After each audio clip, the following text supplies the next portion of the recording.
Continuando con lo que empecé con el video anterior, traigo otro circuito muy sencillo con componentes comunes y títulos más descriptivos que creativos. Ahí está pasando un helicóptero, justo ahora tiene que pasar un helicóptero.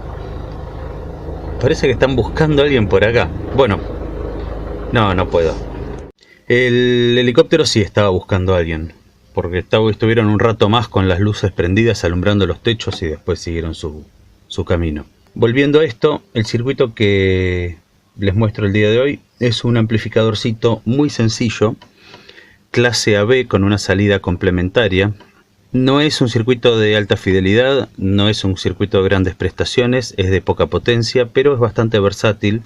Yo lo he probado con tensiones entre los 3 y los 13 volts e hice la tabla correspondiente para ajustar estas dos resistencias de acuerdo a la tensión con la cual se lo quiere alimentar.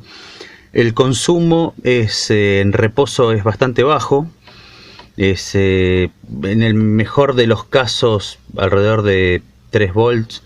El consumo está en los 3 mA más o menos, y en el peor de los casos está por abajo de los 10 mA, unos 8 o 9 mA.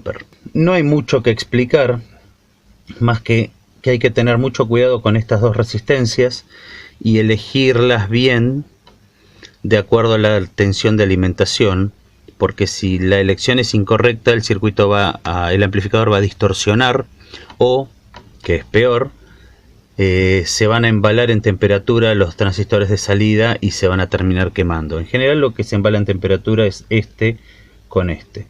Todos los capacitores electrolíticos tienen que ser por una tensión de 50% por arriba de la tensión de alimentación. Con que sean de 16 volts es suficiente. O sea, se pueden usar electrolíticos de 16 volts si se lo alimenta con 3, no pasa nada. La sensibilidad no es de las mejores, pero alcanza para excitar en un parlante con un volumen suficiente como para toda una habitación, con una tensión de 5 volts desde la salida de un reproductor de MP3. La distorsión es aceptable, teniendo en cuenta la sencillez del circuito. No se puede esperar demasiado, pero se escucha bien. Este capacitor, que quedó acá medio borroneado, supongo que se entiende, pero por las dudas, es 220 microfaradios. Los transistores, respetando las características de los transistores, puede ser cualquier reemplazo, no es crítico para nada. Acá puede ir un 2N2222, por ejemplo. En la serie 2N yo no me acuerdo en este momento cuáles serían complementarios equivalentes al 327 y al 337, pero son transistores de un HF de por lo menos 100, 150 y una tensión de colector de 800 mA o más. Pueden llegar a ir BC 139 y 140, aunque tienen menos ganancia. Yo puse BC 547, BC 327 y 337, pueden ir también 338, 328 y 548. No es crítico, mientras se respeten los valores. 41 48 pueden ser reemplazados por diodos rectificadores también, uno N4007, uno N4004. Mientras no sean Schottky, se pueden reemplazar perfectamente por rectificadores que son a veces más sencillos de conseguir. Todas las resistencias son de un cuarto de watt. La única precaución que hay que tener es no pasarlo de volumen al punto en el cual se empieza a saturar demasiado. No tiene protecciones. Si empiezan a pasarse de temperatura alguno de los transistores, no hay forma de pararlos y va a terminar quemándose. Entonces la única precaución es dentro de estos valores de resistencias, cuando nos aproximamos al límite superior, no escucharlo con una distorsión grande, o sea, con un volumen demasiado alto. En tanto el volumen sea agradable, o sea, la distorsión sea agradable para el oído, está todo bien, no hay ningún problema. Más adelante voy a pasar otro circuito muy parecido a este, pero ya con el agregado de varios refinamientos para hacerlo más estable en temperatura, por ahí ajustar mejor el punto de trabajo, etc. Respecto al punto de trabajo, Esta resistencia es la que ajusta el punto de trabajo de estos dos transistores. Esta resistencia se puede reemplazar por un preset. Si la tensión es por abajo de los 10 volts, se puede reemplazar por un preset de 100K. Si la tensión es por arriba de los 9 o 10 volts, esta resistencia se puede reemplazar por una resistencia de 82K, por ejemplo, en serie con un preset de 100K. Y ajustar el preset para que la tensión que haya en este punto, la tensión continua que haya en este punto, con el amplificador en reposo, es decir, con la entrada puesta a tierra, sea de la mitad de la tensión de la fuente. Es decir, que si la fuente es de 10 volts, por ejemplo, en este punto, ajustando este preset, tiene que haber una tensión de 5 volts. En ese punto es donde el amplificador tiene mejor rendimiento y más swing en picos positivos y negativos, sin distorsionar. O sea, es más simétrico. Este capacitor no es crítico, pero es recomendable porque cuando hay picos de sonidos graves, a veces se puede quedar chica la fuente si usamos una fuente de no demasiada corriente y distorsionar, porque los picos graves son los que más corriente consumen. Entonces este capacitor hace de una suerte de reservorio. No es crítico el valor, 470 microfaradios, 1000 microfaradios es aceptable.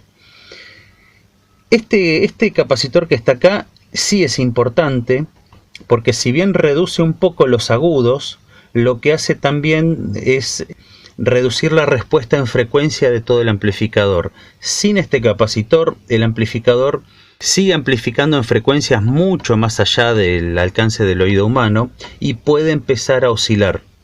Este capacitor evita que oscile. Este capacitor tampoco es crítico, pueden ser entre 10 nanofaradios y 100 nanofaradios cualquier valor, teniendo en cuenta que cuanto más subamos el valor, más se van a recortar los agudos. Pero con 0.1, con 100 nanofaradios, la cantidad de agudos que recortan no es molesta para las características de este amplificador. Y creo que no hay nada. Ah, sí, una cosa importante. Si se lo usa en 5 volts, se lo puede usar tranquilamente con una fuente USB, con un cargador USB.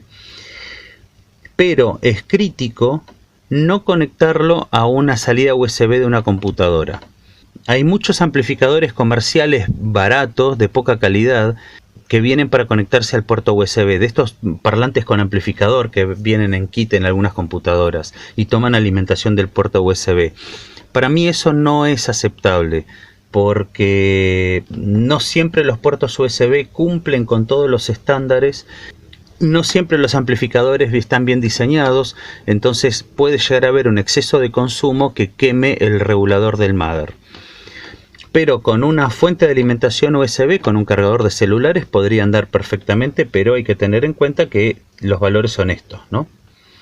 Y fuera de eso nada más. Ahora voy a mostrar el circuito funcionando. Acá se puede ver el amplificador armado sobre un protoboard. Acá está el BC547 y acá tenemos el BC337 y el 327. Acá tengo dos capacitores de 100 microfaradios para la salida porque no encontré a mano ninguno de 220 con las patas lo suficientemente largas. Ahí está el parlante.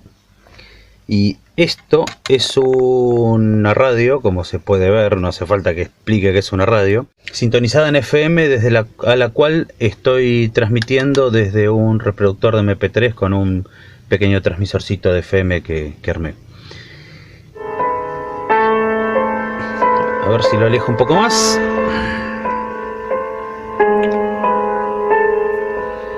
Esto está alimentado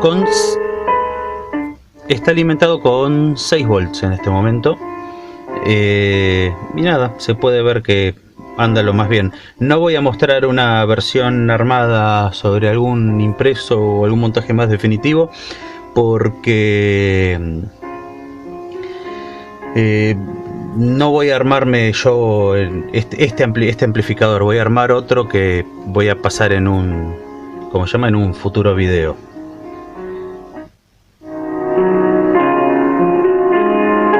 Con ese volumen alcanza y sobra para toda la habitación donde estoy, para escucharlo bien, y todavía no está distorsionando, así que puede servir perfectamente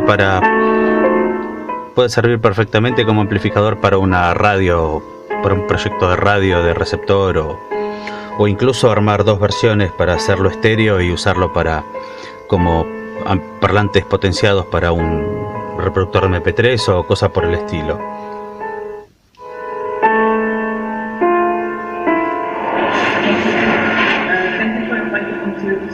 I'm very honored. I'm a professor of art since 2010, and I think I will